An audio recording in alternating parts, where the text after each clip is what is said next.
কোনো রকম ক্রিম ছাড়া আমি যতবার বাসায় এই নওয়াবি সেমাইটা বানাই সবাই এত বেশি পছন্দ করে যে বলার বাইরে। এটা খেতে অসম্ভব বেশি মজা হয়। অনেকেই ভাবে যে নওয়াবি সেমাই বানাইতে অনেক কিছুর প্রয়োজন হয়, বাট ট্রাস্ট মি, নওয়াবি সেমাই বানাইতে এত কিছুর প্রয়োজন নাই। জাস্ট কয়েকটি ইনগ্রিডিয়েন্ট হলেই কিন্তু এত মজার নওয়াবি সেমাই বানানো যায়। প্রথমে আমি 2 টেবিল চামচের মতো কাস্টার্ড পাউডার পানিতে গুলিয়ে একটা সাইডে রেখে দেব। তারপর একটা প্যানে দিয়ে দেব আমি প্রায় 2 টেবিল চামচের মতো বাটার। আচ্ছা, আপনাদের বাসায় যদি বাটার না থাকে তাহলে বাটারের পরিবর্তে এখানে আপনারা ঘিটাও ইউজ করতে পারবেন।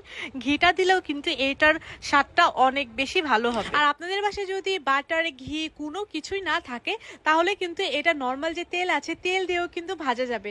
জাস্ট ক্রিস্পি করে ভেজে নেবেন সেমাইটা, তাহলে কিন্তু হয়ে যাবে।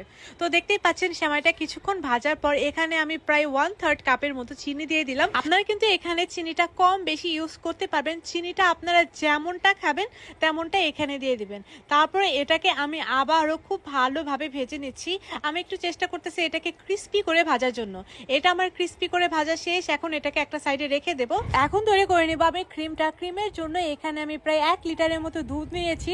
1 লিটারের মতো দুধের ভেতরে এখানে দিয়ে দিলাম আরও 1/3 কাপের মতো গুঁড়ো দুধ। এখন এটাকে আমি জ্বালিয়ে জ্বালিয়ে জাস্ট 1/2 লিটার দুধ করে নেব।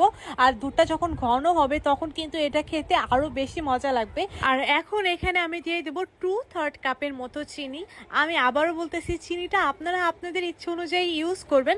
আপনারা যেমন টেস্টের চিনি খেতে পছন্দ করবেন ঠিক তেমনটাই এখানে চিনি দিয়ে দেবেন। চিনি যে একদম মাপ মতো দিতে হবে ওইরকম কিন্তু বাধা ধরার কোনো নিয়ম নাই।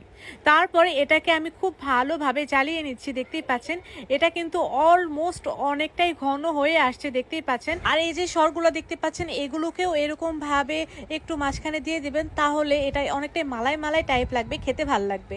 এখন জাল দিতে দিতে কিন্তু দুধটা অনেকটাই 1/2 লিটারের মতো হয়ে আসছে।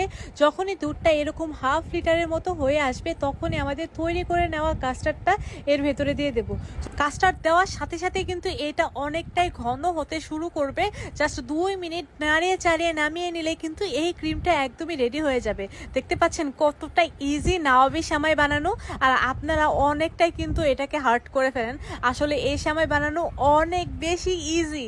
এখন একটা সার্ভিং ডিশ নিয়ে নিয়েছি। সার্ভিং ডিশের ভেতরে আমি যে সেমাইটাকে তৈরি করে রেখেছিলাম সেই সেমাইটাকে চামচ দিয়ে একটু চেপে চেপে দিয়ে দেওয়ার পরে উপরে ক্রিমটাকে দিয়ে দিচ্ছি। আর দেখছেন ক্রিমটা কতটা বেশি ইয়াম্মি হয়েছে, দেখেই কিন্তু খেতে ইচ্ছা করতেছে। আর এটা অনেক বেশি মজা হবে। এইটা বানানোর পর আমার বাসায় এই সময়টা আবারও বানাইতে হয়েছে, মানে দ্বিতীয়বার বানাইতে হয়েছে। সবাই এটা এত বেশি লাইক করছে, এটা খেতে